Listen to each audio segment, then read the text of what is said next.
Welcome back to Our Issues Milwaukee. I'm your host, Andrea Williams. We're on location at the Milwaukee Art Museum where they're presenting Inspiring Beauty 50 Years of Ebony Fashion Fair. Mount Mary University is a presenting sponsor, and here to tell us what role they're playing in this extraordinary exhibit is Barbara Armstrong, who's the Dean of the School of Arts and Design at Mount Mary University. Hi there, Barbara. Hi. Thanks for having me. Thank you for being here. And Mount Mary University has a rich history of encouraging leadership and integrity as you educate women to transform the world. So if you would, tell us a little bit more about the university and, like I said, what role you're playing in this exhibit. Well, the university is 102 years old. And we have a proud heritage of offering women opportunities in leadership, a strong focus because of the School Sisters of Notre Dame on social justice and its role in helping to help women transform the world. So I think the university has so much to offer because we provide a lot of opportunities for students who have given college almost a time when they weren't sure they could make it. We provide a lot of supports for our students, so we want our students to be successful because we feel women can transform the world. Absolutely. I agree with that 100%.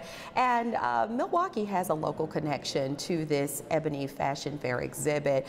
As I stated earlier, it came to town 46 years out of the 50, and Mount Mary University actually played a role in several of those appearances. Right, we were a host. The Cream City Lynx actually brought the fashion fair to Milwaukee, but they were on our campus. And I think part of what's important about what Mount Mary is doing is that we have a very strong focus on fashion. We have a fashion program, fashion design and fashion merchandising, and the students have an opportunity to work with our historic costume collection. So you asked me previously, how did we get involved?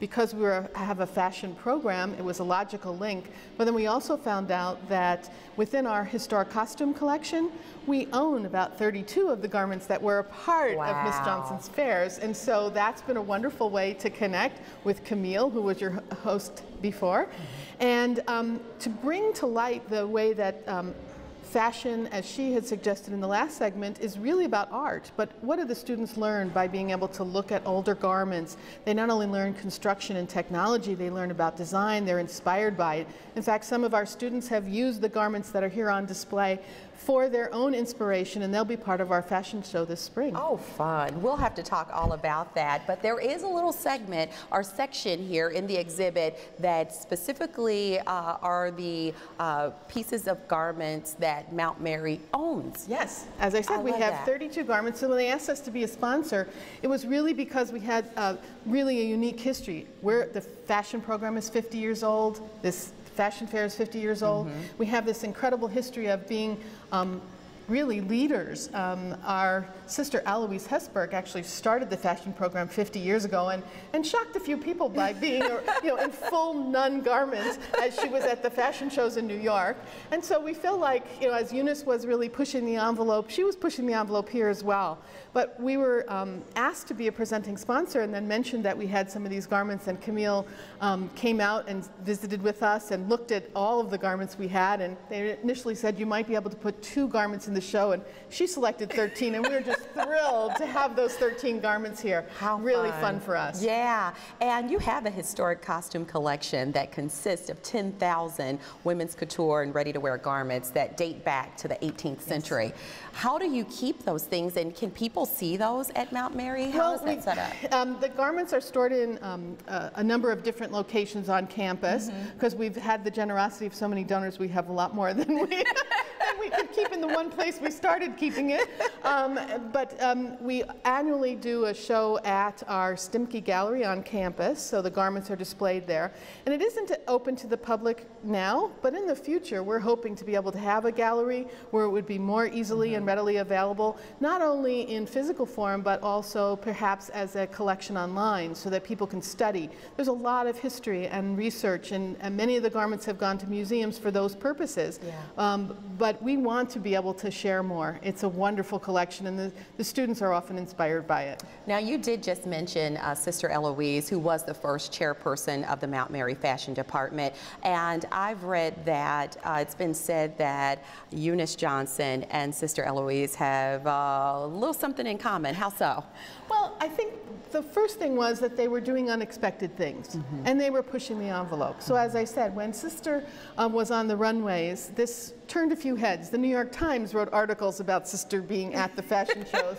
And what she was able to do was really turn her own career in home economics and really develop a program and develop a way to bring people in touch with fashion design and enable students who maybe thought they weren't going to have that path as a career, who came into home economics. You know, that's the old way of looking at things. Learning how to sew. Learning how to sew and turning it into careers. Wow. And so fashion design and fashion merchandising are two very great career paths for our students. And we have a lot of students who work all over the country for many of the great manufacturers and design houses. So we're really pleased about that. Yeah, and with that said, you have your annual fashion and art show that will be coming up very soon. Tell us a little bit about that, and people can mark their calendars and be ready. Mark your calendar.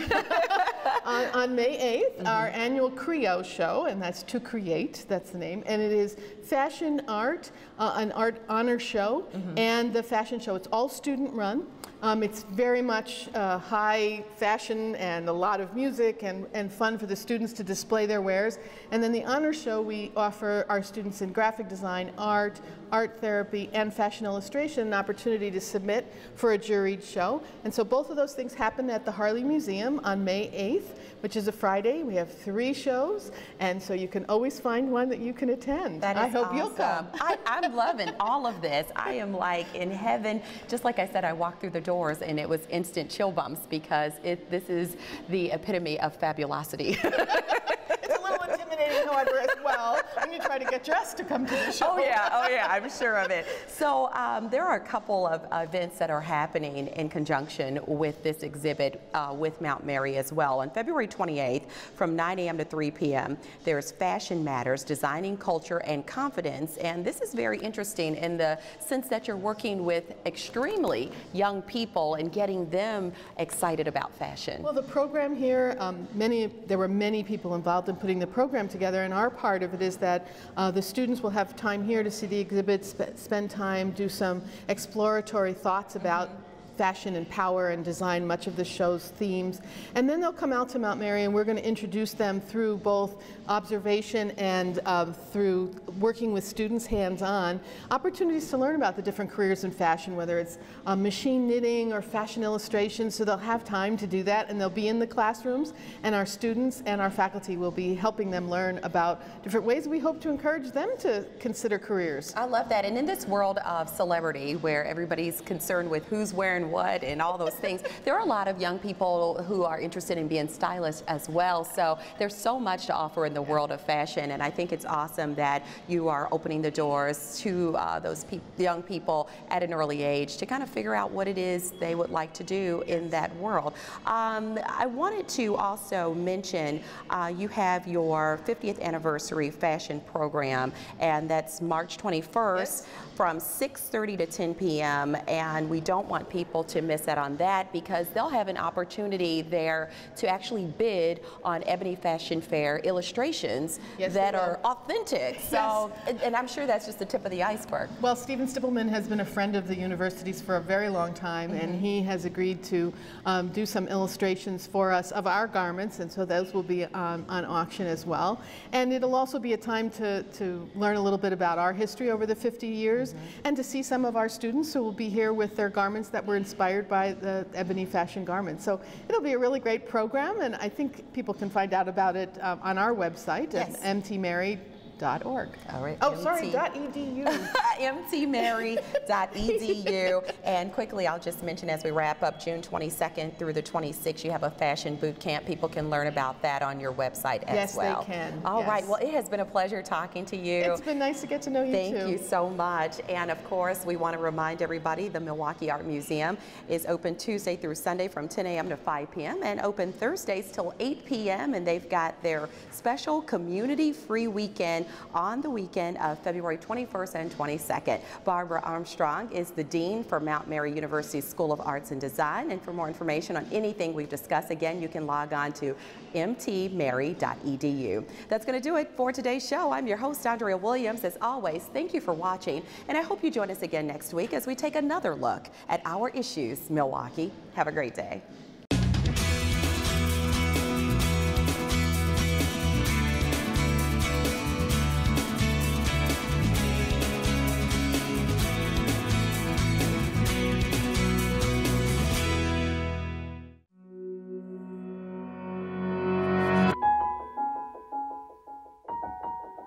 For those dealing with the struggles of caring for a loved one, we hear you. Visit aarp.org/caregiving for advice and support.